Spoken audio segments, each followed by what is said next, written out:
যাকাত দিন ধনী গনি এই মাহে রমজানে, এই মাহে রমজানে।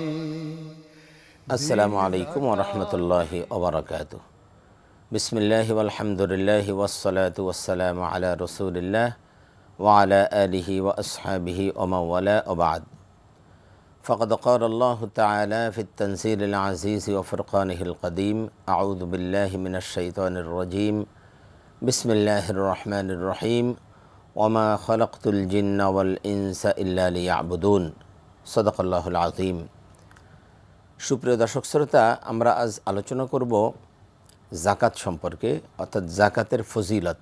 জাকাত প্রদান করলে কি কি ফায়দা আমাদের রয়েছে, আল্লাহ রাব্বুল আলামিন কি ফজিলত আমাদেরকে দান করবেন, সে বিষয়ের উপর আমরা আজকে আলোচনা করব।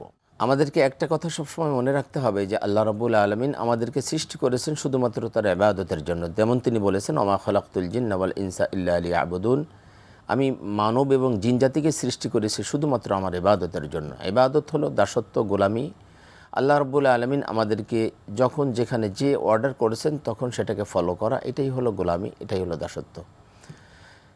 ঠিক আল্লাহ রাব্বুল আলামিন ঈমান আনার পরে নামাজের ব্যাপারে আমাদেরকে যেভাবে আদেশ করেছেন, জাকাত প্রদানের ক্ষেত্রেও সেই একইভাবে আদেশ করেছেন।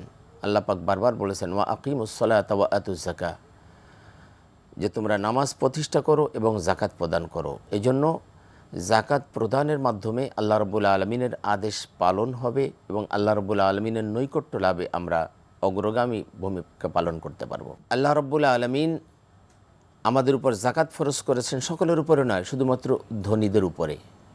ধনীরা তাদের সম্পদের কিছু অংশ জাকাত দিবে। কেন দিবে? জাকাতের শব্দটির অর্থ দুটি, একটি হলো বৃদ্ধি পাওয়া, বৃদ্ধি করা, আর একটা হলো পবিত্র করা। এর জন্য জাকাত প্রদানের মাধ্যমে মানুষের আত্মা পবিত্র হয় এবং সম্পদ পবিত্র হয় এবং সম্পদ বৃদ্ধি পায়। দর্শক, আপনাদের অবগতির জন্য জানাচ্ছি যে নগদ ইসলামিক MFS অ্যাকাউন্ট একটি শক্তিশালী শরীয় কমিটির সরাসরি তত্ত্বাবধানে পরিচালিত। তাই শরীয়ভিত্তিক লেনদেন করুন কোনো চিন্তা ছাড়াই। সুপ্রিয় দর্শক শ্রোতা, আমাদের মূল টার্গেট কিন্তু আল্লাহ রাব্বুল আলামিনের সন্তুষ্টি অর্জন। আর সন্তুষ্টি অর্জন করতে গেলে আল্লাহ রাব্বুল আলামিনের আদেশ নিষেধ আপনাকে ফলো করতে হবে। আর আল্লাহ রাব্বুল আলামিনের আদেশ হলো তোমরা জাকাত প্রদান করবে। যারা ধনী, আল্লাহ পাক যাদেরকে সম্পদশালী করেছেন, আল্লাহ রাব্বুল আলামিনের সন্তুষ্টি অর্জনের জন্যই শুধুমাত্র জাকাত দিব।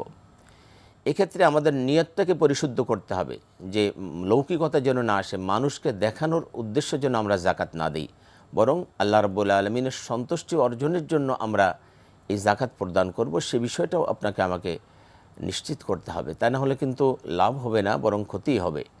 কারণ মানুষকে দেখানোর জন্য কোনো ইবাদত করা, এটাও একটা শিরিক। এটাকে শিরকে খফি বলে, গোপন শিরিক, ছোট শিরিক। গোনা কিন্তু কবিরা গুনাহ। এই জন্য নিয়তকে পরিশুদ্ধ করাটা খুব জরুরি। আল্লাহ রাব্বুল আলামিন আমাদেরকে যে জাকাত প্রদান করতে বলেছেন, এটার মধ্যে ফায়দা হলো, আল্লাহ পাক বলছেন, কদ আফলাহা মান যাক্কাহা ওয়া কদ খাবা মান দাসসাহা। সেই ব্যক্তি সফল কাম হয়ে গেল। আফলাহা, আফলাহ হলো চূড়ান্ত সফলতা, অর্থাৎ এমন সফলতা যার মধ্যে যার কোনো আকাঙ্ক্ষা অপূর্ণ থাকবে না, যার কোনো বিপদ আপদ মুসিবত কখনোই হবে না। এটা দুনিয়াতে সম্ভব নয়। কারণ দুনিয়াতে যত বড় ব্যক্তি হোক না কেন, তার সব আশা পূর্ণ হয় না। কোনো নবী রসুল, কোনো বাদশাহ, সব আশা পূর্ণ হয় না। আবার সমস্ত দুঃখ কষ্ট থেকেও কেউ একেবারেই নিষ্কৃতি পায় না। সুতরাং এখানে বলা হয়েছে আফলাহা মানে হলো জান্নাতের সফলতা। আল্লাহ বলছেন, কাদ আফলাহা মান যাক্কাহা, ওই ব্যক্তি চূড়ান্ত সফলতা অর্জন করলো, জান্নাতের সফলতা অর্জন করলো, যে ব্যক্তি নিজেকে পবিত্র করতে পারলো। সুতরাং আমাদের পবিত্রতা অর্জন করা খুব জরুরি, আত্মিক পবিত্রতা, বাহ্যিক পবিত্রতা। আর পবিত্রতার জন্য আপনাকে জাকাত প্রদান করতে হবে। আবারও বলছি, জাকাত প্রদানে আপনার আত্মা পবিত্র হবে, সম্পদ পবিত্র হবে, আপনার সম্পদ বৃদ্ধি পাবে। আবার এটাকেও মনে করার কোনো সুযোগ নাই যে হারাম সম্পদ জাকাত দিলে, যে ঘুষ খেয়েছে, সুদ খেয়েছে, অন্যের হক নষ্ট করে সম্পদ অর্জন করেছে, এটা জাকাত দিলে কিন্তু কখনোই সেটা পবিত্র হবে না। আপনার হালাল সম্পদ যদি আপনি জাকাত না দেন, তাহলে সম্পদটা অপবিত্র হয়ে যাবে। এই জন্য হালাল সম্পদ আপনাকে 2.5% জাকাত দিলেই সম্পদটা পবিত্র হবে, আপনার আত্মা পবিত্র হবে। সুতরাং জাকাতের এই ফজিলত রয়েছে। এক সাহাবী আল্লাহর হাবিবের কাছে এসে বললেন, ইয়া রাসূলুল্লাহ, আমাকে কিছু সংবাদ দিন, যে আমলের সংবাদ দিন, যে আমলের মাধ্যমে আমি জান্নাতি হতে পারি। আল্লাহর হাবিব বললেন, তুমি এমনভাবে আল্লাহর ইবাদত করো, ইবাদতে আল্লাহর সাথে অন্য কাউকে শরিক করবে না। নামাজ প্রতিষ্ঠা করবে, জাকাত প্রদান করবে এবং আত্মীয়তার সম্পর্ক বজায় রাখবে, তাহলে তুমি জান্নাতি হতে পারবে। সুতরাং আসুন আমরা সকলে যাদের উপরে জাকাত ফরজ হয়েছে, আমরা একেবারে হিসাব করে করে গরিবের এই হক মাত্র 2.5%, আল্লাহ বলছেন অফি আমওয়ালিহিম হাক্কুল লিসাইলি ওয়াল মাহরুম, তোমার সম্পদে আমি যারা গরিব, যারা মিসকিন ফকির তাদের হক রেখেছি, এই হক মাত্র 2.5%। আপনার জন্য আল্লাহ পাক, আপনার সন্তান পরিবারের জন্য আল্লাহ পাক 97.5% হক রেখেছেন, আর গরিবের জন্য মাত্র 2.5% রেখেছেন। এই 97.5% যেমন আপনার হক আছে, আপনার এই সম্পদে গরিবের হক আল্লাহ নির্ধারণ করে দিয়েছেন 2.5%, এটা আপনাকে দিতেই হবে। আসুন আমরা সকল মিলে জাকাত প্রদান করি, নিজেকে পবিত্র করি, সম্পদ পবিত্র করি। আল্লাহ পাক আমাদেরকে সেই তৌফিক দান করুন। আসসালামু আলাইকুম ওয়া রাহমাতুল্লাহি ওয়া বারাকাতুহু।